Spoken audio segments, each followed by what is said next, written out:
Amen. Amen. Que le nom de l'Éternel soit béni. Jina la Bwana libarikiwe. C'est une grâce insondable de me retrouver devant vous. Ni neema kubwa kama naweza patikana machoni penu. C'est Dieu seul qui peut faire ça. Ni Mungu mwenyewe anaweza kutenda hayo. Je loue Dieu pour sa grâce. Ninamshukuru Mungu kwa neema yake. Pour tout ce qu'il continue de faire dans ma vie. Kwa yale yote anaendelea kutenda katika maisha yangu. Et pour tout ce qu'il continue de faire dans ma vie à travers cette église. Kwa yale yote anaendelea kutenda maishani mwangu kupitia kanisa hili la Eclair. Je dis merci à notre pasteur. Nasema asante kwa mchungaji wetu. Nous vous aimons beaucoup. Tunakupenda Baba. Amen.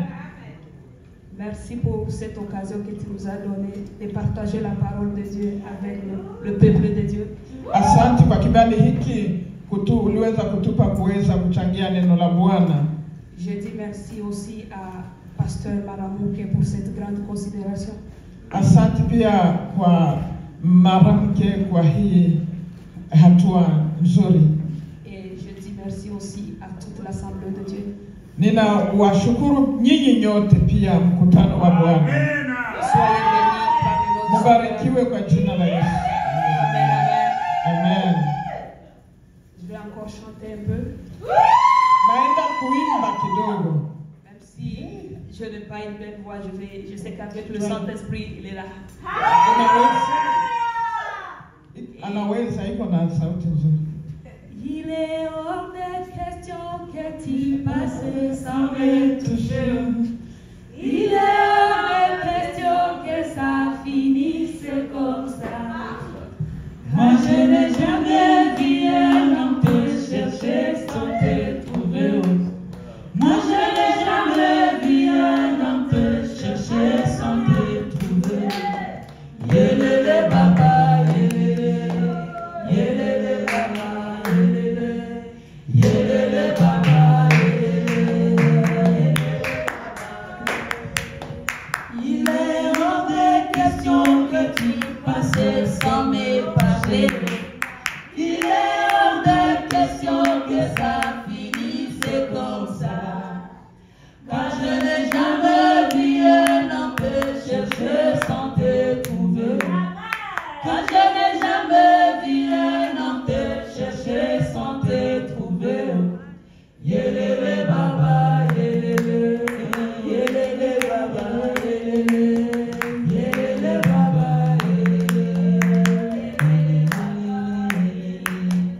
yelele baba.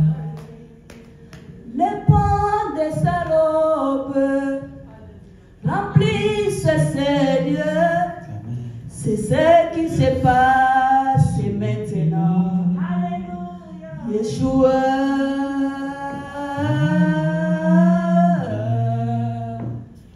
Yeshua. Mashiach. Yeshua.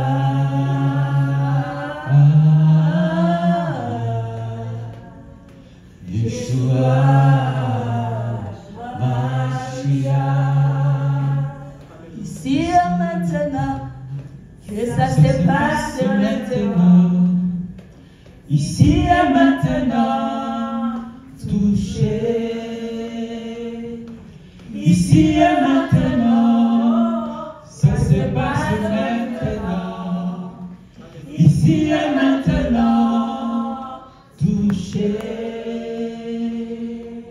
Ici et maintenant, ça se passe maintenant. Ici et maintenant, touché.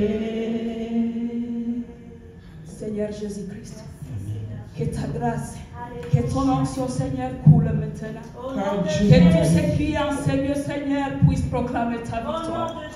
Seigneur Jésus-Christ, que ton onction coule comme de l'huile maintenant. Merci Seigneur, car tu vas le faire. Merci Jésus. Tout quiconque qui est venu ici ne va pas rentrer comme il est venu. Je le sais, Seigneur, et je le crois. Que tu vas toucher quelqu'un maintenant. Je sais que tu es en train de toucher quelqu'un maintenant, Seigneur. Que ça se passe maintenant, Seigneur. Ce n'est pas demain. Nous attendons toi maintenant, Seigneur. Que ton onction coule maintenant, Seigneur. Que la guérison se passe maintenant, Seigneur. Que tout cela qui est venu avec le fardeau, qu'il soit déchargé maintenant. Au nom puissant de Jésus, je te prie. Amen. Amen. Amen. Amen. Amen. Amen.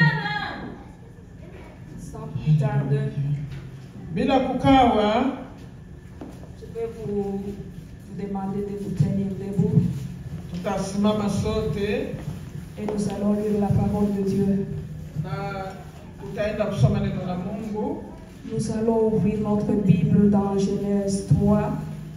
Tunaenda kusoma kwa kitabu cha Mwanzo sura ya 3, Le verset 9 à 12.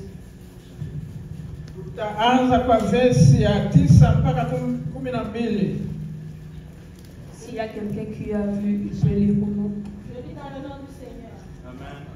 Mais l'Éternel Dieu appela l'homme et lui dit, où es-tu? Il répondit, j'ai entendu ta voix dans le jardin et j'ai eu peur parce que je suis nu et je me suis caché. Et l'Éternel Dieu dit, qui t'a appris que tu es nu? Est-ce que tu as mangé de l'arbre que j'avais défendu de manger? Est-ce que tu as mangé de l'arbre? Est-ce que tu as mangé de l'arbre dont je t'avais défendu de manger? L'homme répondit, la femme que tu as mise auprès de moi m'a donné de l'arbre et j'en ai mangé. Amen. Amen. Amen, amen. Nous pouvons nous rasseoir, merci.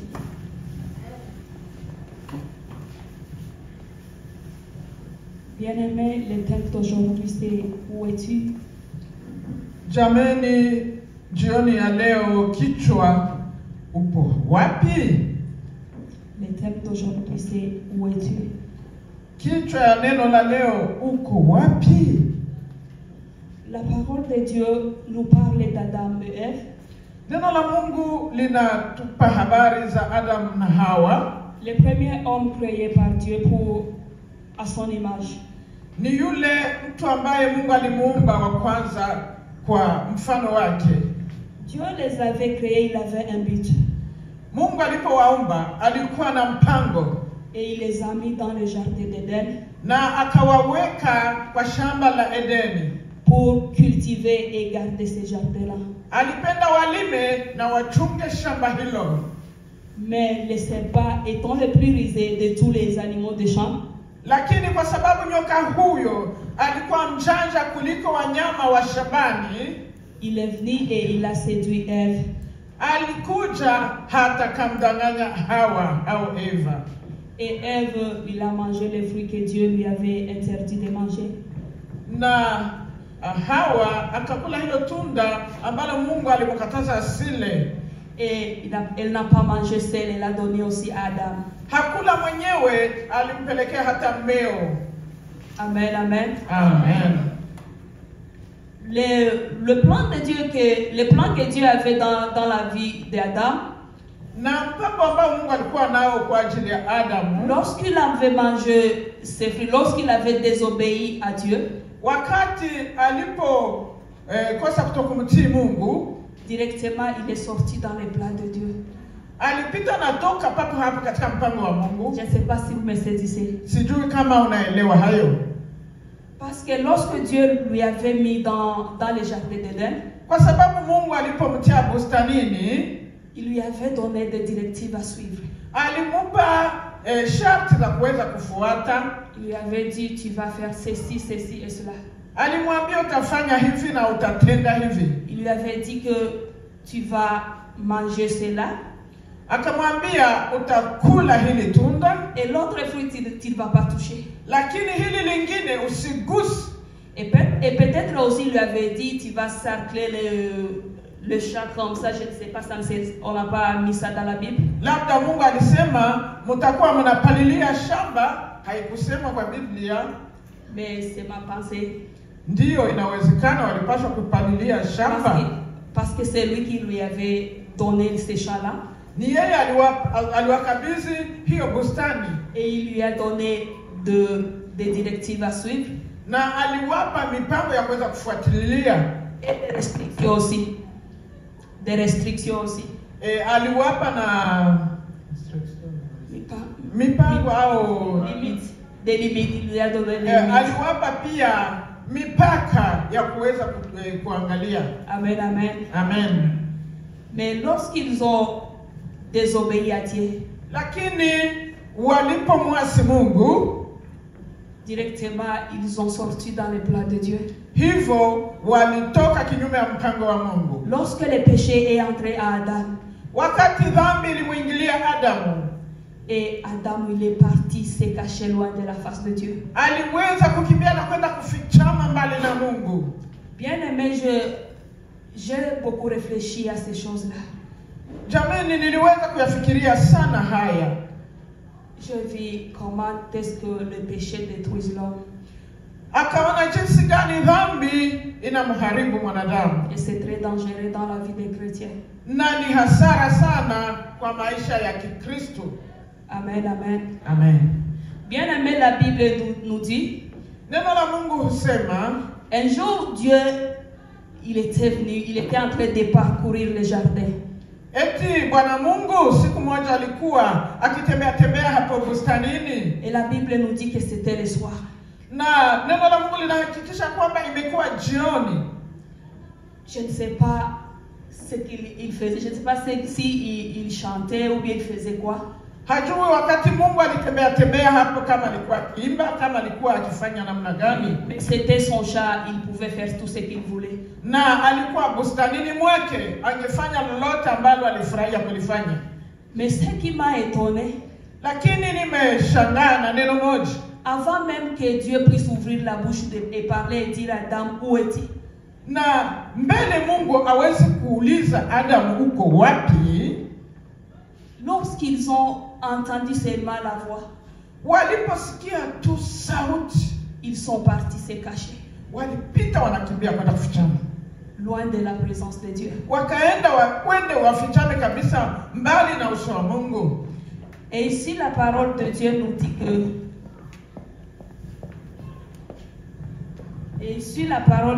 dit que na hapa neno la Mungu linasema hivi, Dieu appela Adam. Mungu akamuita Adam. Il lui a posé une seule question. Alimuuliza ulizo moja tu. Adam, où es-tu? Akamuuliza Adam, uko wapi? Et Adam lui répondit. Na Adamu aliweza kumjibu, j'ai entendu ta voix. Nilisikia sauti yako dans le jardin. Hapo bustanini. Et j'ai eu peur. Na nikaogopa. Parce que je suis nu. Kwa sababu mimi ni uchi. Et je me suis caché. Na kwa sababu hiyo nimefichama. Amen, amen. Amen. Pour bien comprendre ce sujet d'aujourd'hui, j'aimerais appeler Fariji. Kusudi tuweze kuelewa somo letu la leo, ninamuita dada Fariji. Je voudrais lui poser seulement une seule question. Nitamuuliza ulizo moja tu. Pour bien comprendre la réponse que Adam avait donnée à Dieu. Kusudi tuelewe jibu ambalo Adamu aliweza kumpa Mungu. Et savoir si c'était comme ça qu'il pouvait répondre ou pas. Na tuweze kufikiria ikiwa je ni hivyo alipaswa kumjibu. Je vais demander à ma sœur Fariji de me dire là où elle est présentement. Nitamuuliza dada yetu Fariji aniambie yupo mahali gani sahihi.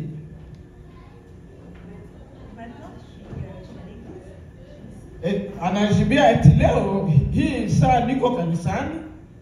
Je ne sais pas si vous avez entendu ce qu'elle a dit. Sijui kama mlisikia.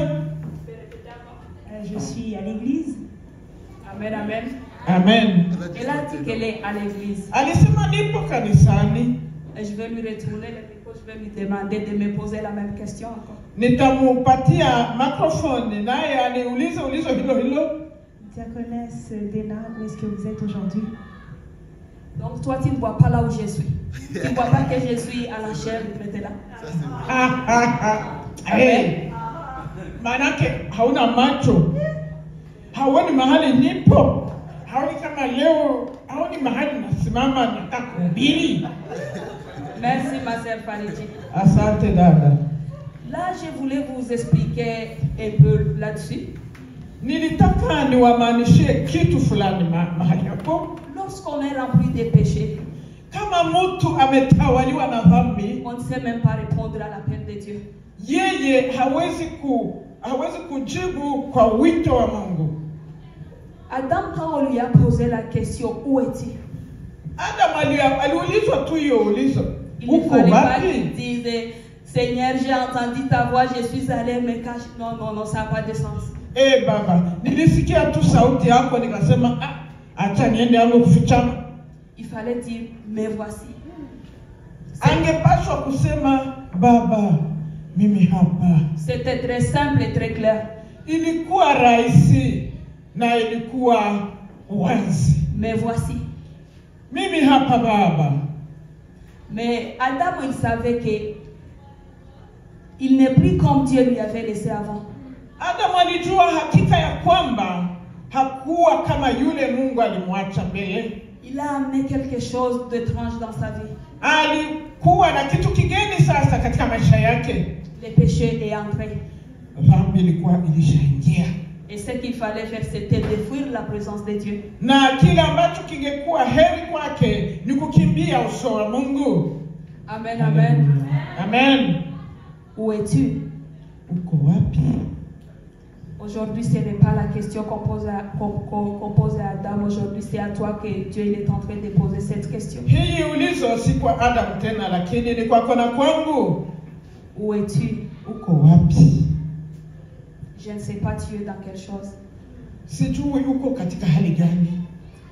Je ne sais pas si Dieu pouvait parcourir ton cœur maintenant. Tu vas dire, me voici Seigneur.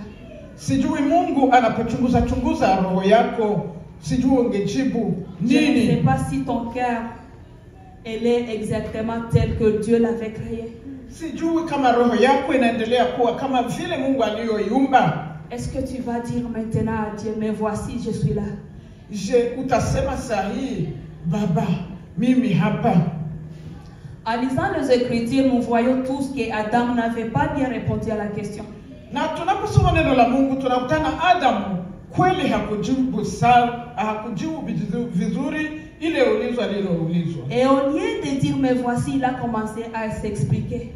Pale aseme mimi hapa, alianza kutoa masababu, alianza kujifasiria. Il n'a même pas demandé pardon. Hakuweza hata kusema Baba nisamehe. Il a commencé à s'expliquer, à se défendre, et même il est en train de s'accuser lui-même. Alianza kutoa masababu mengi na kuanza kujihukumu mwenyewe. Adam avait eu du mal à dire me voici parce qu'il était rempli de péchés. Adamu hakuweza kujibu kwa urahisi sababu alikuwa amejawa na dhambi. Et la parole nous dit qu'après avoir mangé ces fruits, Na neno la Mungu linasema eti akisha kulila tunda, l'arbre de connaissance de vie, hiyo mti wa kujua mema na mabaya, il découvre qu'il était nu. aliweza kujitambua akakutana yupo uchi. Et ils sont partis chercher les feuilles de figuier Na hapo walienda shambani wakatafuta majani et s'enfuirent des sentiers. na waliweza kujifunga kwa hayo majani. En d'autres termes, je peux dire que la gloire de Dieu qui les couvrait, Ni kusema kwa namna ingine ile utukufu wa Mungu ambao ilikuwa ikiwazunguka, la gloire n'était plus là. ile utukufu ilikuwa imejiendea. Adam n'était plus comme avant. Adam hakukuwa kama yule wa mbele Dieu tena. n'était plus en lui. Mungu hakuwa tena ndani yake. Et il a voulu se cacher. Na ndiyo maana alisema aende kufichama. Et après avoir se caché, il a voulu même se couvrir avec les feuilles de figuier. Na alipofichama akasema ningekamata hii majani na niweze kuficha uchi wangu. Il ne savait pas que ce qui l'habit qu'il portait, c'était la gloire de Dieu. alisahau ya kwamba mbele hapo alikuwa anavaa utukufu wa Mungu. Les feuilles de figuier ne pouvaient rien faire. Hiyo majani ya shambani haingeweza kumuvika kabisa. Il ne pouvait rien cacher. Haingeweza kumuficha uchi wake. Parce que la gloire de Dieu n'était plus là. Kwa sababu utukufu wa Mungu ulimutoka tayari. Haleluya. Ici, je peux dire que il a voulu s'habiller avec le feuille de figuier. Hapa nasema ya kwamba alitaka kuvaa hayo majani ya shambani à sa manière. Kwa hali yake. Il ne savait pas que c'était la gloire de Dieu qui le couvrait. Hakuweza kukumbuka ya kwamba ni utukufu wa Mungu ambao alikuwa amevaa. Il ne savait pas que c'était, donc il ne savait pas que la gloire de Dieu, c'est cela qui lui faisait vivre. Hakuweza kutambua kwamba aliishi ni kwa sababu ya hiyo utukufu wa Mungu. Bien aimé, si vous lisez dans Exode 33:18, kama tunaweza kusoma Kutoka 33 na verse 18 jusqu'à 19, kufika 19, vous allez voir que Moïse, lui, il avait compris. Utakutana kwamba Musa yeye aliweza kuyafahamu. Il avait compris que sans la gloire de Dieu, il ne peut rien faire.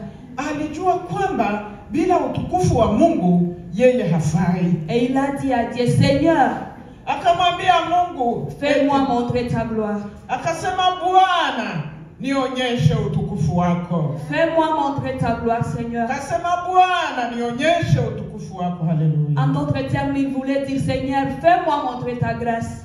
Na kwa msemo mwingine alitaka kusema, Bwana, nionyeshe neema yako. Car si tu ne marchais pas avec moi, kama hautembee na mimi, je ne pouvais pas quitter ici. Siwezi kutoka mahali hapa. Si tu ne marches pas avec moi, kama hautembei na mimi, je ne peux rien faire. Siwezi lolote. Amen, amen. Amen. Bien aimé, je voulais que ce soir, chacun de nous puisse inviter la gloire de Dieu dans sa vie. Ningependelea kila mmoja wetu aweze kualika utukufu wa Mungu ndani mwake. Amen, amen. Amen. Bien aimé, beaucoup de chrétiens aujourd'hui ne savent pas répondre à la question de Dieu.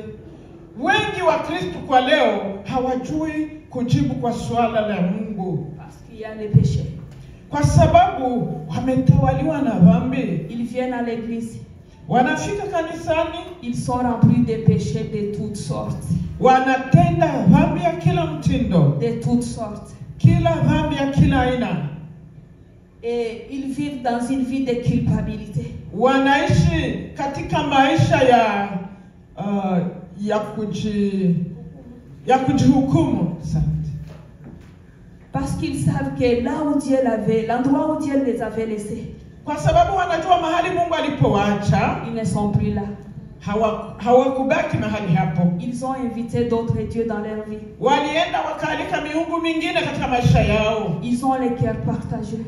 Na wamekuwa na roho yenye kugawanyika au kuchanganyikiwa. Les cœurs remplis de haine. Roho ambazo zinajaa fitina. Ils sont à l'église. Wako kanisani tu. Ils sont remplis de toutes sortes de péchés. Na wanajawa na dhambi za kila mtindo. Amen, amen. Amen. Si nous lisons aussi dans Genèse 2:15, na tunaposoma neno la Mungu kwa Mwanzo 2:15, nous allons voir que la mission que Dieu avait donnée à Adam, tutakutana ya kwamba kazi Mungu aliyompatia Adamu, quand il l'avait placé dans le jardin d'Éden, wakati aliwaita katika shamba la Eden, c'était pour le cultiver. Ilikuwa ni kwamba walime shamba hilo et de garder le jardin d'Éden. Na kuweza kulitunza hilo shamba. Amen, amen. Amen. À ne pas respecter les directives de Dieu. Kama hatuheshimu mausia ya Mungu. Non, Adam n'a pas respecté les directives données par Dieu. Kwa maana Adamu hakuweza kuyatii maagizo aliyopewa na Mungu. Il a perturbé le plan de Dieu dans sa vie. Na ndiyo maana aliweza kuharibu mpango wa Mungu katika maisha yake. Et là, nous voyons comment Ève qui était comme un cadeau de Dieu. Na tunamwona Hawa ambaye alikuwa kama matabishi kutoka Mungu. En passant par, donc Ève avec, il a, donc, qu'est-ce que je peux dire par là? Attends un peu. Là, nous voyons comment Ève, qui était un cadeau de Dieu, tunakutana Eva ambaye alipaswa kuwa kipawa cha Mungu, kipawa kutoka kwa Mungu. Kipawa kutoka kwa Mungu. Donc Dieu avait créé Ève pour aider Adam. Mungu alimuumba Hawa kusudi aweze kumsaidia Adam. Mais ce n'est pas pour lui aider à pécher. Lakini hakumuita kusudi amsaidie kutenda dhambi au mabaya. Amen, amen. Amen. Je ne sais pas si vous me captez bien. Nafikiri mnaelewa.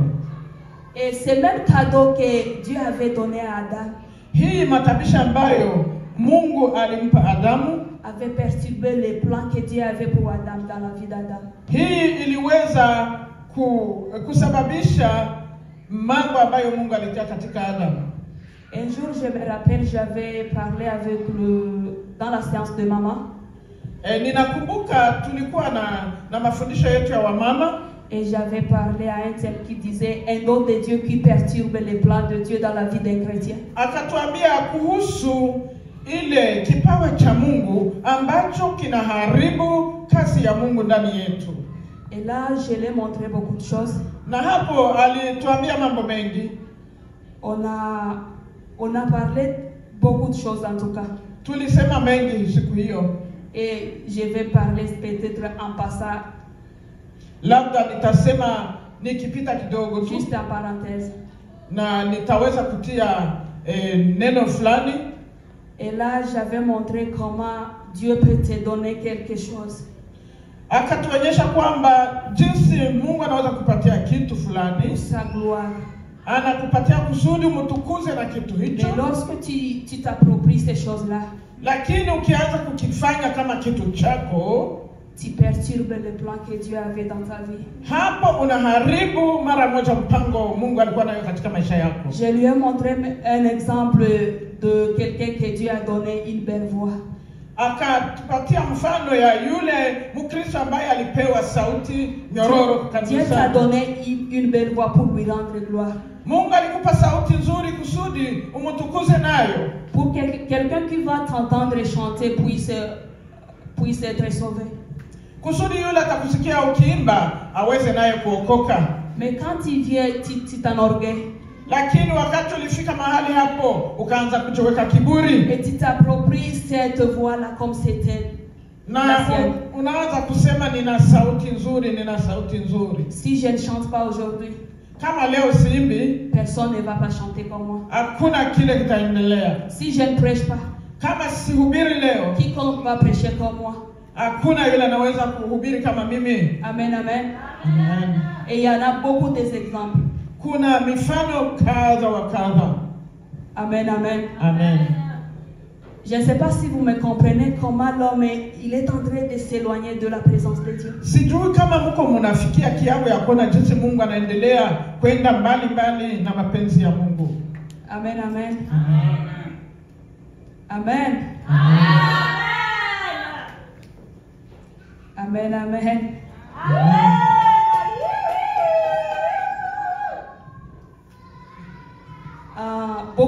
Beaucoup de chrétiens viennent à l'église. Kuna Wakristo wanakuja kanisani. Ils exercent le ministère. Wanafanya kazi kanisani. Ils font l'œuvre de Dieu. Wanatenda kila chochote kanisani. Ils peuvent même prêcher. Wanaweza kuhubiri. Ils peuvent être même des intercesseurs. Wanaweza kuwa wenye maombi ya kusihi. Mais Dieu ne les voit pas. Mara nyingi Mungu hawaoni. Car ils sont remplis de péchés. Kwa sababu wanatenda hayo yote na wamejawa na dhambi. Les péchés de toutes sortes. Mabaya ya kila mtindo. Les autres même, Jésus peut les voir aujourd'hui. Wengine Yesu anaweza kuwaona leo hii. Demain ils les cherchent et ne les trouvent pas. Kesho anarudia kuwatafuta hawapati. Donc ce sont des chrétiens qui, comment je peux dire, des chrétiens qui imitent. Ni kama Wakristo wale ambao wanaiga wengine.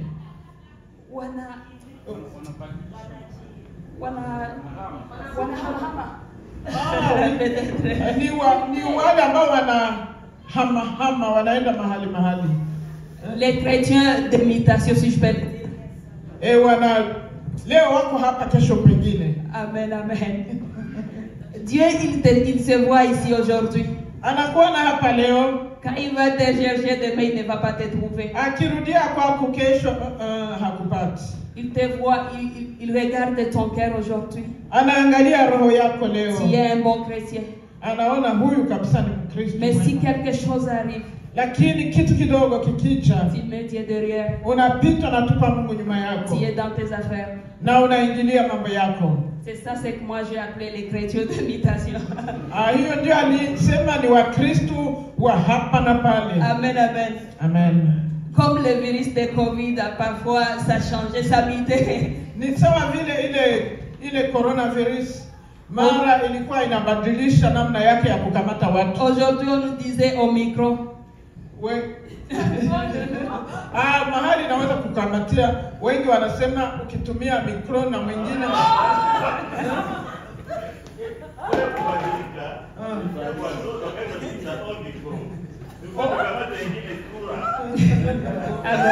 samahani sana. Yaani hivi niko na mikro nitaweka. Alafu ilienda kukamata sura nyingine.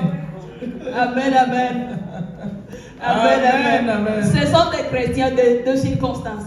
Ni Wakristo wa nyakati moja wapo. Lorsque les choses semblent aller bien, kama mambo yanatembea vizuri, ils approchent Dieu. Wanaenda na Mungu. Si les choses semblent ne pas marcher bien, kama mambo yanabadilika, ils peuvent même aller chez le féticheur. Wanaweza kukimbilia hata wale waganga wa kienyeji. Et ils sont à l'église. Na wako kanisani tu. Il s'en va d'ici de là en train de chercher le prophète. Wanaenda mahali wako wanatafuta manabii. Donc ce sont des chrétiens de circonstances. Ni Wakristo ambao wanapatikana kufuatana na nia zao. Amen, amen. Amen. Que Dieu nous aide. Mungu tuwezeshe. Que chacun de nous reste à son poste. Kila mmoja abaki kwenye zamu yake.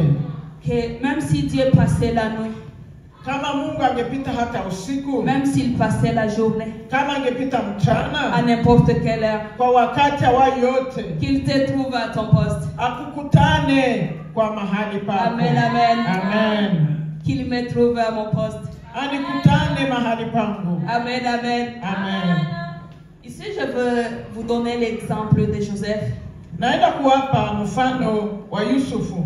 Si nous lisons dans Genèse 39, tukisoma Mwanzo 39, tous les chapitres, kama nasoma hiyo sura yote, on nous parle de la vie de Joseph.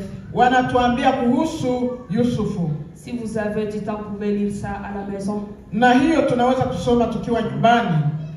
Ici, on nous parle d'histoire de Joseph quand il était trahi et vendu par ses frères.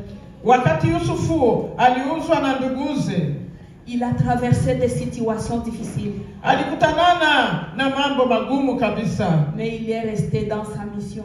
Lakini alibaki mahali pake. Il est resté dans sa destinée. Alibakia katika yale Mungu alimwandalia. Il n'a pas bougé. Hakuweza kutingizika. Et lorsque Dieu le cherchait, na wakati Mungu alianza kumtafuta, il le trouvait toujours. Alimkutana kila mahali. Et il laissait passer sa grâce sur lui. Na alimunyeshea neema yake. Amen, amen. Amen. Dans tout ce qu'il faisait. Katika mambo yote alikuwa akiyafanya. Même pendant l'esclavagisme. Na wakati alikuwa katika hiyo utumwa. Joseph n'avait pas vécu comme un esclave. Yeye Yusufu hakuwa kama mtumwa. Parce que la parole de Dieu nous montre que quand il était dans la maison de Potiphar, neno la Mungu linatuonyesha jinsi alipokuwa katika nyumba ya Potiphar. Potiphar a tout laissé, a tout abandonné. Alimwachia kila kitu. Il lui a dit de gérer tout. Akamwambia wewe utaangalia kila kitu nyumbani kwangu. Là, je vois que Joseph était esclave, mais il ne vivait pas comme un esclave. Yeye alikuwa mtumwa lakini hakuishi kama mtumwa. Parce que la main de Dieu était sur lui. Kwa sababu mkono wa Mungu ulikuwa pamoja na Yusufu. Amen, amen. Amen. Joseph avait refusé de vivre dans les péchés. Yusufu alikatala kuishi katika dhambi. Il a refusé de céder à la tentation. Alikataa kuweza kuanguka kwenye majaribu. Amen, amen. Amen. Et la grâce de Dieu était toujours sur lui. Na neema ya Mungu ilikuwa kila mara pamoja naye. Il a gardé son identité.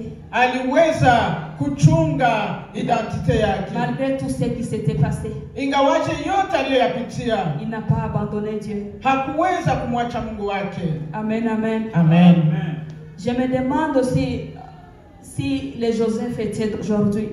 Ninajiuliza kama leo hii kungekuwa wa Yusuf kama yeye. En tout cas, ça m'a fait penser beaucoup sur la génération d'aujourd'hui. Hiyo ilituma ninafikiri mingi kuhusu watu wa leo. Je me suis posé si on pouvait prendre les Joseph de l'ancien temps. Nilijifikiri kama wangekamata hao wa Yusufu wa wakati wa zamani et de les mettre dans cette génération d'aujourd'hui. Na kuwaleta kwa hii hatua yetu ya leo. Dans les mêmes conditions. Katika hali hizo hizo. Dans ces mêmes opportunités. Kwa hiyo yote ambayo waliyapokea. Qu'est-ce qui pouvait se passer? Ingefanyikaje? Bien aimé, ça serait des scandales et des scandales. Ingekuwa aibu kwa aibu. Parce que les jeunes d'aujourd'hui, ils sont prêts, sont des opportunistes. Kwa sababu vijana wa leo ni wale ambao kila lipata leo ndicho kinamfaa. Et je ne dis même pas les gens qui ne connaissent pas Dieu, ce sont des jeunes chrétiens.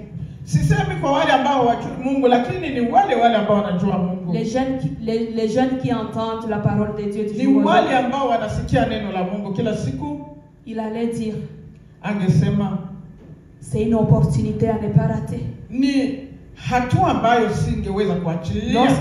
Lorsque la femme de Potiphar avait envié Joseph, yule mke wa Potiphar alipomtamani Yusufu, les jeunes d'aujourd'hui pourraient dire que c'est une opportunité à ne pas rater. Kijana wa leo angesema siwezi kuachana na hii. Même s'il n'avait pas de téléphone. Hata kama hangekuwa na telefoni. Peut-être il allait le chercher chez les voisins. Labda angeenda kuitafuta kwa jirani yake. Pour peut-être prendre seulement des selfies avec la femme de Potiphar. Pour prendre des selfies avec la femme de Potiphar. Des photos. Amen, amen. Kusudi aweze kujipigisha picha na huyo mke wa Potiphar. Amen, amen. Amen. Amen. Amen. En tout cas, j'ai pensé beaucoup à ça. Mimi nilifikiria sana hiyo. Je ne sais pas ce qui allait se passer en tout cas. Nilifikiri sikuweza kushikilia lile ambalo lingefanyika. Il allait prendre peut-être les photos et mettre dans les réseaux sociaux partout. Labda angekamata picha na naenda kutia kwenye mtandao fasi yote. Pour avoir peut-être des views. Kusudi apate sifa. Amen, amen. Amen. En oubliant qu'il y a les trônes qui lui attendent là en Égypte. Na akisahau kwamba kulikuwa taji ambayo ilikuwa ikimngojea huko Misri. Amen, amen. Amen. Je voulais te dire aujourd'hui. Nilitaka nikupashe hivi leo. Toi qui vis dans les péchés. Wewe ambaye unaendelea kuishi dhambini. Qu'il y a quelque chose qui t'attend là devant. Na unasahau kama kuna kitu ambacho kinakungoja hapo mbele. La chose là qui te fait pécher. Ile ambayo inakufanya kutenda dhambi. C'est destiné à toi. Hiyo inakuelekea wewe. Donc tu pêches pour quelque chose qui est à toi. Wewe unatenda dhambi kwa kitu ambacho ni chako. Parce que tu ne veux pas voir de loin. Hautaki kuona mbali. Tu ne veux pas entrer en profondeur et sonder le cœur de Dieu, qu'est-ce qu'il a prévu pour toi. Hautaki kuweza kuangalia moyo wa Mungu na kusema anafikiria nini kwangu. Amen, amen. Amen. Tu ne sais pas ce que Dieu a prévu pour toi. Haujui Mungu amekuchulia nini. Je m'imagine si Joseph allait pécher avec la femme de Potiphar. anafikiria kama Yusufu angeweza kukubali kuanguka dhambini na huyo mke wa Potifari. Peut-être il n'allait pas avoir la place qu'il a eu en Égypte. Labda angefanya dhambi hiyo, hangefikiria hiyo nafasi alipata hapo kwa Misri. Peut-être il pouvait aller en prison et rester là-bas et mourir là-bas. Na labda angeenda kifungoni na kukufa hapo. Parce que la gloire de Dieu allait lui quitter. Kwa sababu utukufu wa Mungu ungemtokea. Amen, amen. Amen. Bien-aimé, ce qui te fait pécher aujourd'hui, Ndugu yangu, kile ambacho kinakufanya kutenda dhambi leo, peut-être c'est destiné à toi. labda ni kitu ambacho kilikuwa chako. Ou peut-être Dieu a prévu quelque chose de grand plus que ce qui te fait pécher aujourd'hui. Au Mungu alikuwa anakuchungia kingine kikubwa kushindia hicho. Tu as menti peut-être pour avoir le travail. Ulienda ukasema uongo kusudi upate kazi kwa mfano. Tu as péché peut-être pour avoir le travail. Ulifanya dhambi kusudi upate kazi kwa mfano. Peut-être c'est un travail où tu seras secrétaire. Labda kusudi uweze kuwa kasisi, secrétaire du président. Kusudi uweze kuwa kasisi wa kiongozi. Mais tu ne sais pas que Dieu a prévu que c'est toi qui va être le président. Kumbe unasababu ya kwamba wewe ndiwe ungeenda kumsaidia yule rais. Wewe ndiwe ungepaswa kukaa kwa hiyo kiti hapo. Amen, amen. Kumbe wewe ndiwe ungepaswa kuja kuketi kwa ile kiti ya rais. Tu pêches pour être secrétaire. Unatenda dhambi kusudi uwe mwandishi. Alors que Dieu a prévu que tu sois président. Kumbe Mungu alikuandakia kuwa rais. Tu vois ce que tu as fait rater dans ta vie. Unaona yale ambayo umekosea katika maisha yako. Amen, amen. Amen. Amen. Amen. Bien-aimé, je ne sais pas si Dieu pouvait passer ce soir dans son jardin. Sijui kama ungepitia katika hiyo shamba. Sijui kama Mungu angepita katika hiyo shamba leo. Sijui kama Mungu amepita katika hiyo shamba leo. C'est ça qui est comme ton cœur. Hiyo shamba ni kama roho yako. Il est en train de passer pour y parcourir. Yeye Mungu iko anapita kusudi angalie inakuaje. Est-ce qu'il va trouver de la place? Je, atapata nafasi mahali hapo? Amen. Amen. Trouveras-tu un cœur bien disposé? Je, atakutana roho yako iko tayari kupokea? Nawaza kila mtu anaweza kujiswali hilo neno. Chacun peut se demander cette question. Mungu akikuja leo, Si Dieu venait aujourd'hui, iko naenda nachunguza roho yangu, et quand il commence à sonder le cœur, atanikuta mahali ambapo ameniacha, est-ce qu'il va me trouver l'endroit où il m'a laissé? wala atakuta nimechanganyikiwa? Ou bien il va me trouver dans la confusion? Amen, amen. Amen. La question, une autre question que chacun de nous va se poser. Kuna swali lingine kila mmoja wetu anaweza kujiswala. Si Dieu pouvait passer aujourd'hui, Kama Mungu angepita jioni hii, est-ce que je vais fuir loin de la présence de Dieu? je nitakimbia mbali na uso wake? Ou bien je vais rester? Au nitabaki mahali pangu? Est-ce que je suis capable de résister dans la présence de Dieu? Je niko na nguvu za kubaki mahali pangu? Avec tous ces péchés que j'ai invités dans mon cœur. Kufuatana na dhambi zile zote ambazo nilialika moyoni mwangu. Mais je viens de te dire ce soir Ninakuambia hivi leo, que Dieu, il est miséricordieux. Mungu wetu ni mwenye rehema. Quels que soient les péchés que tu as commis, Hata umefanya dhambi kiasi gani, quelles que soient les choses que tu as invitées dans ta vie, ingawaje mambo ambayo alialika katika maisha yako, il est prêt à t'accueillir encore. atakukaribisha tena. Amen, amen. Amen. Amen, amen. Amen, amen, amen. Est-il encore là où Dieu t'avait laissé? Je, unaendelea kuchunga zamu yako? Qu'est-ce qui t'a fait déconnecter de la présence de Dieu? Nini ambayo imekutenga na uwepo wa Mungu? Que chacun sonde son cœur. Kila mmoja aweze kujiswali kwa roho yake. Que chacun sonde son cœur. Kila mmoja aweze kujiswali rohoni mwake. Car Dieu nous a appelés à vivre comme lui. Mungu alituita tuishi kama yeye. Il nous a appelés à faire comme lui. Alituita tutende kama yeye. Il nous a appelés à aimer comme lui. Alitaka tupende kama vile anapenda. À vivre dans la sainteté. Alitaka tuishi katika maisha matakatifu. Ta manière de vivre empêche Dieu de te voir là où tu es. Namna yako ya kuishi inamzuia Mungu kuweza kukukaribia. Change de place, mon frère. Badili nafasi yako. Rentre là où Dieu t'avait positionné. Rudia mahali Mungu aliweza kukuweka. Abandonne ces péchés-là qui te fait fuir loin de la présence de Dieu. Achana na hiyo dhambi ambayo inakufanya kumkimbia Mungu wako. Et marche comme Christ. Na utembee kama Kristo. Et là où tu vas voir la gloire de Dieu sur toi. Na hapo taona utukufu wa Mungu juu yako. Et sa grâce sera sur toi. Na neema yako yake itakuwa pamoja na wewe. Abandonne ces péchés qui te fait manquer ce trône qui est devant toi. Uachane na hiyo dhambi ambayo inakuzuia kupata taji. Ce trône qui est devant toi, c'est à toi. Hiyo taji ni lako iliyokuwa mbele yako. Ne le laisse pas à quelqu'un d'autre. Usiache mtu mwingine kuweza kuikamata. Saisis-le. Ishikilie. Même s'il faut ramper, rampe, mon frère. Kama hata ni kutambala, uifikirie S'il kabisa. faut courir, cours. Kama ni kukimbia, piga mbio. Jusqu'à ce que tu saisisses ce que Dieu a prévu pour toi. Uweze kushikilia ile Mungu alikuandalia. Haleluya. Dans Jérémie 29:11. Kwa Yeremia 29:11, la parole de Dieu nous dit. Neno la Mungu husema hivi. Car je connais les projets que j'ai formés sur toi. Ninajua mipango ambayo nilipanga kwa ajili yako. Les projets de paix et non de malheur.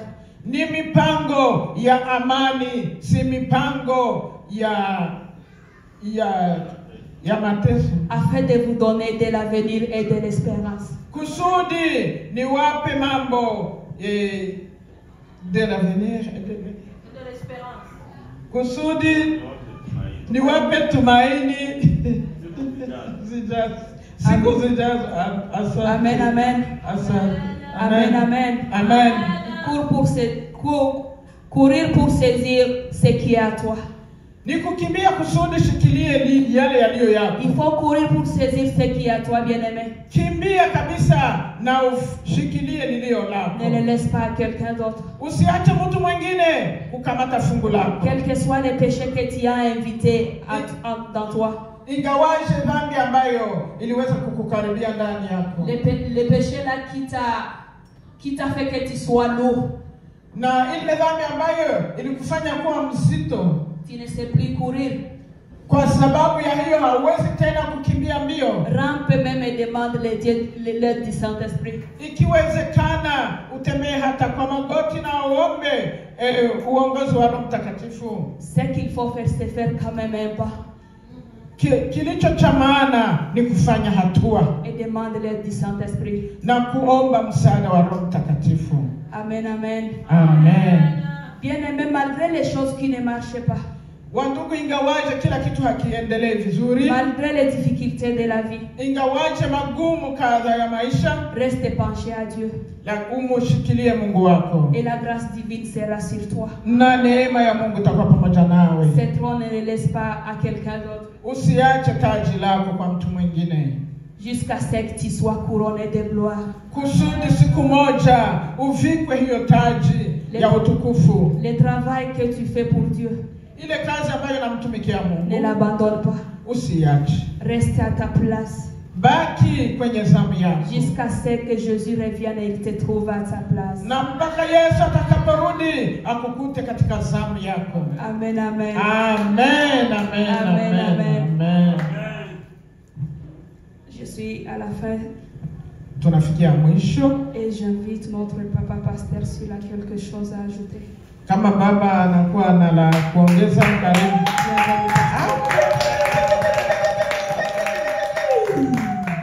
Alléluia. Amen. Je n'ai pas ajouté. Sina la kuongeza kabisa. Si ce n'est que louer Dieu pour la vie de sa servante. Nikushukuru Mungu kwa maisha